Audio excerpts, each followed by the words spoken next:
ಮುಂದೆ ಪಾರ್ಟಿ ನಾನು ಮೊದಲಿಂದ ಹೇಳ್ಕೊಂಡು ಬಂದೀನಿ. ಪಕ್ಷದ ವರಿಷ್ಠರು ಏನು ನಿರ್ಧಾರ ಕೈಗೊಳ್ತಾರೆ ಅದ್ರ ಪ್ರಕಾರ ನಡ್ಕೊಂತಿಂತ ಮೊದಲಿಂದ ಹೇಳ್ಕೊಂಡು ಬಂದಿದ್ದೀನಿ. ಅವ್ರು ಕಾಂಟೆಸ್ಟ್ ಮಾಡಿದ್ರೆ ಕಾಂಟೆಸ್ಟು ಬೇಡ ಅಂತ ಮೊದಲಿಂದ ಹೇಳ್ಕೊಂಡು ಬಂದೀನಿ. ಈಗ ಅದಕ್ಕೆ ಇನ್ನು ಇಲ್ಲಿದು ಹಾವೇರಿ ಮತ್ತು ಧಾರವಾಡದ್ದು ಡಿಸ್ಕಷನ್ ಆಗಿತ್ತು. ನಾ ಅಲ್ಲಿ ಆಸಕ್ತಿ ಇದೇನೆ ಅಂತ ಹೇಳಿದ್ದೆ ನಾನು. ಅದು ಹಿಂದೆ ಹಿಂದೂಸ್ತಾನ್ ಗೋಲ್ಡ್ ಕಂಪ್ನಿಗೆ ಬನ್ನಿ, ತಾವು ಅಡ ಇಟ್ಟಿರೋ ಚಿನ್ನವನ್ನ ತಕ್ಷಣ ಬಿಡಿಸಿ ಇಂದಿನ ಆನ್ಲೈನ್ ಬೆಲೆಗೆ ಕೊಂಡ್ಕೊಂಡು ಕೂಡಲೇ ಬಾಕಿ ಹಣನ ನಿಮ್ ಕೈ ಕೊಡ್ತಾರೆ. ನಿಮ್ಮ ಕನಸಿನ ಸಾಕಾರಕ್ಕೆ ಜೊತೆ ಆಗ್ತಾರೆ ಹಿಂದೂಸ್ತಾನ್ ಗೋಲ್ಡ್ ಕಂಪನಿ. ಇದು ನಿಮ್ಮ ಕಂಪನಿ ಅಲ್ಲ, ನಮ್ಮೆಲ್ಲರ company. Hindustan gold company, it's your company. ಬೇರೆ ಬೇರೆ ಕಾಣಿಸುವಾಗ ಅವರು ಟಿಕೆಟ್ ಡಿಸ್ಟ್ರಿಬ್ಯೂಷನ್ ಮಾಡಿದ್ದಾರೆ ಈಗಾಗಲೇ. ಅದಕ್ಕೆ ಒಂದ್ಸಲ ಡಿಸ್ಟ್ರಿಬ್ಯೂಷನ್ ಆದಮೇಲೆ ಅದ್ರ ಬಗ್ಗೆ ನಾನು ಕ್ವಶನ್ ಮಾಡೋಕ್ಕೆ ಹೋಗಲ್ಲ. ಈ ಬೆಳಗಾವಿ ಬಗ್ಗೆನೂ ಚರ್ಚೆ ನಡೀತಾ ಇದೆ. ವರಿಷ್ಠರು ಬೆಳಗಾವಿ ಪಾರ್ಲಿಮೆಂಟ್ ಕ್ಷೇತ್ರದ ಬಗ್ಗೆನೂ ಚರ್ಚೆ ಮಾಡ್ತಾ ಇದ್ದಾರೆ. ನಾನು ಕೂಡ ನಾನು ಅವ್ರ ಜೊತೆ ಚರ್ಚೆ ಮಾಡ್ತಾ ಇದ್ದೇನೆ. ಅದ್ರ ಬಗ್ಗೆ ಒಂದು ನಿರ್ಧಾರಕ್ಕೆ ಇವತ್ತು ಸಾಯಂಕಾಲವರೆಗೂ ಬರ್ತೀನಿ. ಬೆಳಗಾವಿಯಲ್ಲಿ ಪರಿಸ್ಥಿತಿ ಸರಿ ಇಲ್ಲ ಅಂತ ನಿಮಗೂ ಗೊತ್ತೈತಿ ಅಂತ? ಅಲ್ಲಿ ಯಾರು ಸರಿ ಇಲ್ಲ ಅಂತ ಯಾರು ಹೇಳಿದ್ರು? ಅಲ್ಲ, ಈಗ ಅಲ್ಲಿ ಜನ ಸ್ಥಳೀಯ ಬಿಜೆಪಿ ನಾಯಕರು ಗೋ ಬ್ಯಾಕ್ ಕೆಲವೊಂದು ವ್ಯಕ್ತಿಗಳು ಇಡೀ ಒಂದು ವ್ಯವಸ್ಥೆ ಅಲ್ಲ, ಕೆಲವೊಂದು ವ್ಯಕ್ತಿಗಳು ಆ ರೀತಿ ಪ್ರಕಟ ಮಾಡಿರ್ತಾರೆ. ಈಗ ಇದರಲ್ಲಿ ನೀವು ನೋಡಿದ್ರಲ್ಲ, ಎಲ್ಲಿ ತುಮಕೂರ್ದಾಗ ಸೋಮಣ್ಣವ್ರಿಗೆ ಅಲ್ಲಿನೂ ಗೋ ಬ್ಯಾಕ್ ಅಂತ ಮಾಡಿದರು, ಎಲ್ಲಿ ಫೀಲ್ಡಿಗೆ ಇಳಿದು ಇದು ಮಾಡಿದ್ರು. ಇಂಥ ಟೈಮ್ದಲ್ಲಿ ಈಗ ಸೋಮಣ್ಣವ್ರಿಗೆ ಟಿಕೆಟ್ ಕೊಟ್ಟರು. ಇಷ್ಟೆಲ್ಲ ಆದಮೇಲೆ ಈಗ ಅಲ್ಲಿ ಮತ್ತೆ ಯಾವುದೇ ಅಪಸ್ವರ ಇಲ್ಲ. ಹೀಗಾಗಿ ಇದು ಕೆಲವು ವ್ಯಕ್ತಿಗಳು ಕೆಲವು ಸಲುವಾಗಿ ಹಿತಾಸಕ್ತಿಯಲ್ಲಿ ಮಾಡ್ತಾರೆ. ಆದರೆ ಜನರ ಮಾನಸದಲ್ಲಿ ಮತ್ತೊಂದು ಅಲ್ಲಿ ಪ್ರಮುಖರು ಆ ರೀತಿ ಇರುವುದಿಲ್ಲ. ಆ ಹಿನ್ನೆಲೆಯಲ್ಲಿ ಅದ್ರ ಬಗ್ಗೆ ನಾನು ಚರ್ಚೆ ಮಾಡ್ತಾಯಿದ್ದೇನೆ. ಅಲ್ಲಿ ಪ್ರಮುಖರ ಜೊತೆ ಚರ್ಚೆ ಮಾಡ್ತಾಯಿದ್ದೇನೆ, ವರಿಷ್ಠರ ಜೊತೆ ಚರ್ಚೆ ಮಾಡ್ತಾಯಿದ್ದೇನೆ. ಆಮೇಲೆ ನಾನು ನಿರ್ಧಾರ ಅಲ್ಲ, ಅದಕ್ಕೆ ನಾ ಚರ್ಚೆ ಮಾಡ್ತಾ ಇದ್ದೇನೆ ಅಂದರೆ it is process is going on. ಆ ಹಿನ್ನೆಲೆಯಲ್ಲಿ ಚರ್ಚೆ ಮಾಡ್ಕೊಂಡು ನಿರ್ಧಾರಕ್ಕೆ ನಿಲ್ಲು ಅಂದ್ರೆ ಹೈಕಮಾಂಡ್ ಸೂಚನೆ ಬಂದ ನಾ ಹೇಳಿದಿಲ್ಲ ರೀ, ಯಾವಾಗಲೂ ನಂದು ಒಂದೇ ಒಂದು ಹೈಕಮಾಂಡ್ದವರು ಇಂಥ ಕ್ಷೇತ್ರಕ್ಕೆ ನಿಲ್ಬೇಕು ಅಂತ ಹೇಳಿದ್ರೆ ನಾನು ಡೆಫಿನೆಟ್ ನಿಲ್ತೇನೆ ಅಂತ ಮೊದಲಿಂದ ಹೇಳಿನಿ, ಇವತ್ತು ಹೇಳ್ತೀನಿ. ಅಲ್ಲ, ಘರ ವಾಪಸಿ ಮಾಡಿ ಬಲಿಪಶು ಮಾಡಿದ್ರೆ ಶೆಟ್ಟರ್ ಅವರು ಅಂತ ಇಲ್ಲ ನೋಡ್ರಿ, ಈಗ ಯಾವುದನ್ನು ನೀವು ಅಂತಿಮ ತೀರ್ಮಾನಕ್ಕೆ ಬರಕ್ಕೆ ಹೋಗಬೇಡಿ. ಅಂತಿಮ ತೀರ್ಪು ಅಲ್ಲ ಇದು. ಹೀಗಾಗಿ ಇವತ್ತು ಬೆಳಗಾವಿ ಬಗ್ಗೆ ಚರ್ಚೆ ನಡೀತಾ ಇದೆ. ವಿಲ್ ಡಿಸ್ಕಸ್ ಇಟ್, ಒಂದು ಡಿಸಿಷನ್ ಬರ್ತೀವಿ. ನೀವು ಬೆಳಗಾವಿಗೆ ಅಕಸ್ಮಾತ್ ಆಗಿ ಹೋದ್ರೆ ಸ್ಥಳೀಯ ರಾಜಕಾರಣದಿಂದ ವಿನೂತರಾಗಲ್ಲ ನೋಡ್ರಿ. ಒಂದು ನಾನು ಹೇಳ್ತೀನಿ, ಇವತ್ತು ಇಲ್ಲೇ ಸ್ಥಳೀಯವಾಗಿ ಜನರ ಜೊತೆ ಒಡನಾಟ ಇದ್ದೇ ಇರ್ತದೆ, ಕಾರ್ಯಕರ್ತರ ಜೊತೆ ಒಡನಾಟ ಇರ್ತದೆ. ಇನ್ನೂ ಅಲ್ಲಿ ಹೋಗ್ಬೇಕು ಅನ್ನೋದು ಇನ್ನೂ ನಿರ್ಧಾರ ಮಾಡಿಲ್ಲ. ಟೇಕ್ ಡಿಸಿಷನ್, ಎಲ್ಲವನ್ನೂ ಎಲ್ಲ ಕನ್ಸಿಡರ್ ನೋಡ್ಕೊಂಡು ಡಿಸಿಷನ್ ತಗೋತೀನಿ. ಪ್ರದೀಪ್ ಶೆಟ್ಟರ್ ಹೇಳ್ತಾ ಇದ್ರು, ಶೆಟ್ಟರ್ ಕುಟುಂಬನ ತುಳಿಯೋ ಪ್ರಯತ್ನ ಮಾಡ್ತಾ ಇದ್ದಾರೆ. ಈಗ ನಾನು ಹೇಳ್ತೀನಿ, ಅದು ನಾನಾಗಿ ನನ್ನ ಬಾಯಿಂದ ಹೇಳ್ಸಕ್ಕೆ ಹೋಗಬೇಡಿ. ಏನು ನಡೀತದೆ ಎಲ್ಲರಿಗೂ ಗೊತ್ತಿದೆ. ಅದ್ರ ಬಗ್ಗೆ ಅದನ್ನು ಕಮೆಂಟ್ ಮಾಡ್ಲಿಕ್ಕೆ ಹೋಗೋದಿಲ್ಲ. ಜನ ಸರ್ ನಿಮ್ಮ ಬಾಯಿಂದ ಬರಲಿ ಅಂತ ಇಲ್ಲ, ನಾ ಇಂಥವಕ್ಕೆ ಹೇಳ್ಬಾರ್ದು. ಜನ ಹೇಳ್ತಾರೆ, ಯಾರು ಹೇಳ್ಬೇಕು ಹೇಳ್ತಾರೆ. ಅಂಥದ್ದೊಂದು ಪ್ರಯತ್ನ ಆಗ್ತಾ ಇದೆ. ಅಲ್ಲ, ನಾ ಅದಕ್ಕೆ ಬಗ್ಗೆ ಈಗ ಏನೂ ಕಮೆಂಟ್ ಮಾಡ್ಲಿಕ್ಕೆ ಹೋಗೋದಿಲ್ಲ. ಅದು ಎಲ್ಲಿ ಯಾವ ವೇದಿಕೆಯಲ್ಲಿ ಹೇಳ್ಬೇಕು ಅಲ್ಲಿ ಹೇಳ್ತೀನಿ, ಯಾರು ತಿಳಿಸ್ಬೇಕು ಅಂತ ತಿಳಿಸ್ತೀನಿ. ಸರ್, ಗರ್ ವಾಪಸಿ ಆಗೋ ಮುಂಚೆ ನೀವೇನಾದ್ರೂ ಧಾರವಾಡಕ್ಕೆ ಬೇಡಿಕೆ ಇಟ್ಟಿದ್ರ? ಆ ಥರದ್ದು ಏನಾದರೂ ಬೆಳವಣಿಗೆ ಹೇಳಿದ್ದೀನಿ? ನಾವು ಮೊದಲಿಂದ ಹೇಳಿದ್ದೀನಿಲ್ಲ, ವರಿಷ್ಠರು ಎಲ್ಲಿ ಹೇಳ್ತಾರೆ ಅಂತ ಹೇಳಿದೆ ನಾನು ಆ ಹಿನ್ನೆಲೆಯಲ್ಲಿ. ಹೀಗಾಗಿ ಈ ಒಂದು ಕೆಲವೊಮ್ಮೆ ಮಾತುಕತೆ ಆಗಿರ್ತಾವೆ, ಅವನ್ನೆಲ್ಲ ಬಹಿರಂಗ ಪಡಿಸೋಕೆ ಆಗೋದಿಲ್ಲ. ಕೆಲವೊಂದು ಇಂಟರ್ನಲ್ಲಿ ಮಾತುಕತೆ ಆಗಿರ್ತಾವೆ, ಆ ಹಿನ್ನೆಲೆಯಲ್ಲಿ ಅವನ್ನ ಇಲ್ಲಿ ಬಹಿರಂಗವಾಗಿ ಪ್ರಕಟ ಮಾಡ್ಲಿಕ್ಕೆ ಆಗೋದಿಲ್ಲ. ಈಗ ಜೋಶಿ ಅವರು ನೀವು ಪಕ್ಷವನ್ನು ಕಟ್ಟಿ ಬೆಳೆಸ್ತವ್ರು ಹುಬ್ಬಳ್ಳಿ ಧಾರವಾಡದಲ್ಲಿ. ಈಗ ಅವ್ರಿಗೆ ಆಲ್ರೆಡಿ ಟಿಕೆಟ್ ಅನೌನ್ಸ್ ಆಗೈತಿ. ತಾವು ಅವ್ರ ಜೊತೆಗೆ ಪ್ರಚಾರದಲ್ಲಿ ಭಾಗಿಯಾಗೋದು, ಇಲೆಕ್ಷನ್ ಒಂದು ಪಾರ್ಟಿ ಒಳಗಿದ್ದಾಗ ಪಾರ್ಟಿ ಸಲುವಾಗಿ ನಾನು ಮಾಡೇ ಮಾಡ್ತೀನಿ. ಮೋದಿಯವರು ಮತ್ತೆ 3ನೇ ಸಲ ಪ್ರಧಾನಮಂತ್ರಿ ಆಗ್ಬೇಕಂತ ನಮ್ಮೆಲ್ಲರ ಗುರಿ ಇದೆ.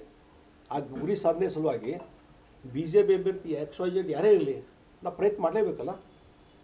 ಸರ್, ಈಗ ಯಡಿಯೂರಪ್ಪ ಮತ್ತು ವಿಜಯೇಂದ್ರ ಅವರು ಏನು ನಿಮ್ಮನ್ನು ಕರ್ಕೊಂಡ್ಬಂದ್ರು ಅಂತ ಹೇಳ್ತಾ ಇದ್ರಿ, ಅವ್ರ ಮೇಲೆ ವಿಶ್ವಾಸ ಇಟ್ಟು ಬಂದ್ರಿ, ಆ ವಿಶ್ವಾಸ ಉಳಿತಾ ಈಗ ನೋಡ್ರಿ, ನಾವು ಒಂದು ಹೇಳ್ತೀನಿ, ಈ 4 ಗೋಡಿ ಮಧ್ಯದಲ್ಲಿ ಕೆಲವೊಂದು ವಿಚಾರಗಳು ಡಿಸ್ಕಷನ್ ಆಗಿರ್ತಾವೆ, ಅವನ್ನ ನಾವು ಚರ್ಚೆ ಮಾಡ್ಲಿಕ್ಕೆ ಹೋಗೋದು ಅಷ್ಟೇ. ಮಾತಾಡಿದ್ರೆ ಯಡಿಯೂರಪ್ಪರು ಮಾತಾಡಿದ್ದಾರೆ, ವಿಜಯೇಂದ್ರ ಅದನ್ನ ಹೇಳಕ್ಕೆ ಬರುದಿಲ್ಲ ಅಂತವೆಲ್ಲ. ಅವರು ನೀವೇನು ಮಾತಾಡಿದಿರಿ ಅಂತ ನಾ ಏನು ಹೇಳ್ಬೇಕು? ನಿಮ್ಮ ಎಕ್ಸ್ಪ್ರೆಷನ್ ಹೇಳ್ತಾ ಇದಾವೆ ಸರ್, ಬಹಳಷ್ಟು ಡಿಪ್ರೆಷನ್ ಆಗಿದ್ರಿ, ದುಃಖದಲ್ಲಿ ಇದ್ರಿ. ರಾಯಚೂರು ಕಾರ್ಯಕ್ರಮ, ಫುಲ್ ಡೇ ರಾಯಚೂರು ಕಾರ್ಯಕ್ರಮ ನೋಡ್ರಿ, ಇಲ್ಲೇ ವೆಲ್ ವಿಶಸ್ಸು ಮತ್ತು ಈಗ ಫರ್ದರ್ದು ಡಿಸ್ಕಷನ್ ಇರ್ತದೆ. ಅವಾಗ ಏನಾಗುತ್ತೆ, ನಾ ಫುಲ್ ಡೇ ಅಲ್ಲಿ ಬಿಜಿ ಆಗಿಬಿಟ್ರೆ ಫರ್ದರ್ ಡಿಸ್ಕಷನ್ ಮಾಡಲಿಕ್ಕೆ ಡಿಸ್ಟರ್ಬೆನ್ಸ್ ಆಗ್ತದೆ. ಆ ಹಿನ್ನೆಲೆಯಲ್ಲಿ ಅಲ್ಲಿ ಯಾರು ಸಂಘಟನೆ ಮತ್ತು ನಮ್ಮ ಅಧ್ಯಕ್ಷರಿಗೆ ಮತ್ತು ಈ ಸಂಘಟನಾ ಕಾರ್ಯದರ್ಶಿ ಅವರಿಗೆ ಹೇಳಿ ನಾ ಬಂದಿದ್ದೆ. ಎಲೆಕ್ಷನ್ ವಿಧಾನಸಭೆ ಎಲೆಕ್ಷನ್ ಗಿಂತ ಬಿಫೋರ್ ಹ್ಯುಮಿಲೇಷನ್ ಆಗಿತ್ತು. ಮತ್ತಂತ ವಾತಾವರಣ ಸೃಷ್ಟಿ ಮಾಡೋದಕ್ಕೆ ನಿಮ್ಮ ವಿರೋಧಿಗಳು ಬಿಜೆಪಿಯಲ್ಲಿ ಇರುವಂತ ಪ್ರಯತ್ನ ಮಾಡ್ತಾ ಇದ್ದಾರೆ. ನೋಡಿ, ನಾನು ಈಗ ಅದ್ರ ಬಗ್ಗೆ ಏನೂ ಚರ್ಚೆ ಮಾಡೋದಿಲ್ಲ. ಒಂದು ಅಂತಿಮವಾದಂಥ ಒಂದು ಹಂತಕ್ಕೆ ಬಂದ ಮೇಲೆ ಅದ್ರ ಬಗ್ಗೆ ಮಾತಾಡ್ತೀನಿ. ನಾನು ಏನು ಮಾತಾಡ್ತೀನಿ. ಈಗ ಮೊನ್ನೆ DK ಅವರು ಹುಬ್ಳಿಗೆ ಭೇಟಿ ಕೊಡೋದು ಒಂದು ತಿಂಗಳ ನಂತರ ಶೆಟ್ಟರ್ ಅವರು ಪಶ್ಚಾತ್ತಾಪ ಪಡೆದ್ರು ಅಂತ ಹೇಳಿದ್ರು. ಆ ಪಶ್ಚಾತ್ತಾಪದ ಏನು ನೋಡಿ, ನಾ ಹೇಳ್ತೀನಿ, ನಾನು ಯಾವಾಗಲೂ ಹೇಳಿದ್ದೀನಿ, ಇಲ್ಲಿಂದ ಅಲ್ಲಿ ಹೋದಾಗ ನಾವು ಪಶ್ಚಾತ್ತಾಪ ಪಟ್ಟಿಲ್ಲ, ಅಲ್ಲಿ ಇಲ್ಲಿ ಬಂದಾಗ ಪಶ್ಚಾತ್ತಾಪ ಪಟ್ಟಿಲ್ಲ, ಮುಂದೂ ಯಾವಾಗ ಪಶ್ಚಾತ್ತಾಪ ಪಡುವಂಥ ಪರಿಸ್ಥಿತಿ ಬರೋದಿಲ್ಲ. ಬೇರೆಯವರಿಗೆ ಪಶ್ಚಾತ್ತಾಪ ಮಾಡಿಸಿದ್ರೆ ಹೊರತು ನನಗೆ ಯಾರು ಪಶ್ಚಾತ್ತಾಪ ಮಾಡಿಸೋದಿಲ್ಲ. ಇಷ್ಟು ಹೇಳ್ತೀನಿ. ಶೆಟ್ಟರ್ ಮುಗಿಸೋಕೆ ಯಾರಿಂದನೂ ಸಾಧ್ಯ ಇಲ್ಲ. ಎಷ್ಟು ಸಲ ಹೇಳ್ಬೇಕು ಪರಿಸ್ಥಿತಿ.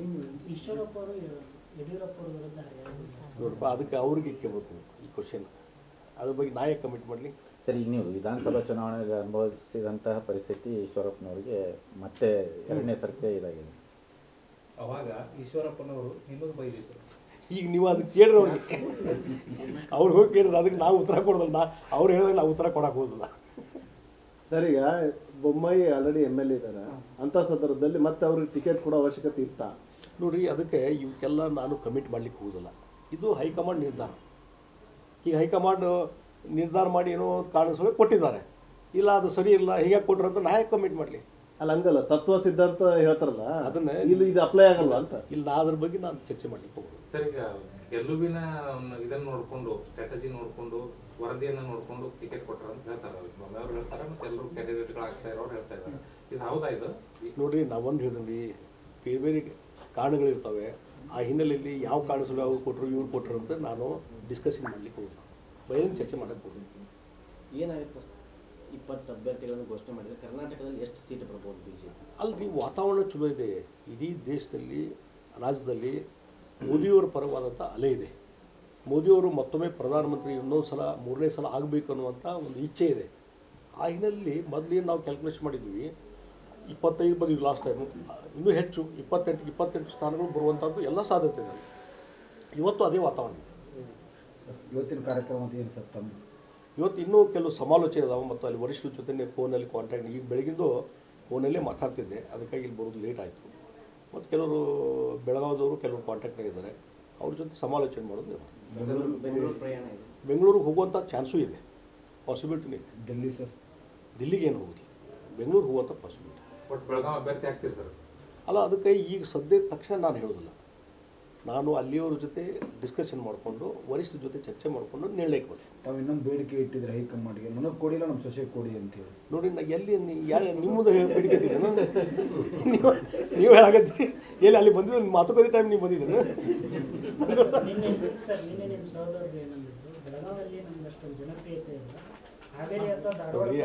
ಅವ್ರವ್ರ ಅಭಿಪ್ರಾಯಕ್ಕೆ ನಾ ಯಾಕೆ ಅದಕ್ಕೆ ಕಮೆಂಟ್ ಮಾಡಬೇಕು? ಇರ್ಲಿ ಇರ್ಲಿ, what are baby is opinion, ಅದಕ್ಕೆ ನಾ ಯಾಕೆ? ನನ್ನ ಅಭಿಪ್ರಾಯ ಅಲ್ಲ ಸರ್. ಈಗ ಮೊದಲು ನಿಮ್ಮನ್ನು ಕಡೆಗಣನೆ ಮಾಡ್ತಾ ಇದ್ರು ಕಾರ್ಯಕ್ರಮಗಳಲ್ಲಿ, ಈಗ ನಿಮ್ಮ ಬ್ರದರ್ಗೂ ಸಹ ಇನ್ವೈಟ್ ಮಾಡ್ತಾ ಇಲ್ಲ. ಅಲ್ಲ, ಅಂದ್ರೆ ಏನು? ನಾನು ಅದ್ರ ಬಗ್ಗೆ ಭಾಳ ಚರ್ಚೆ ಇದೆ. ಇನ್ನು ಇಂಥ ವಿಚಾರದ ಬಗ್ಗೆ ನಾನು ಜಗದೀಶ್ ಶೆಟ್ಟಿ ಚರ್ಚೆ ಮಾಡ್ಲಿಕ್ಕೆ ಹೋಗೋದು.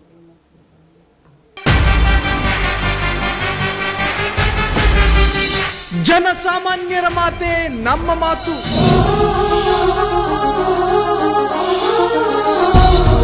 ಜನಸಾಮಾನ್ಯರ ದಾರಿಯೇ ನಮ್ಮ ದಾರಿ.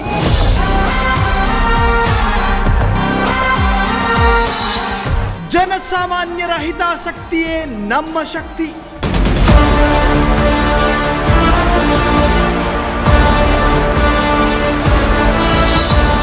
ಫ್ರೀಡಂ ಟಿವಿ ಶೀಘ್ರದಲ್ಲೇ ನಿಮ್ಮ ಮನೆಗೆ.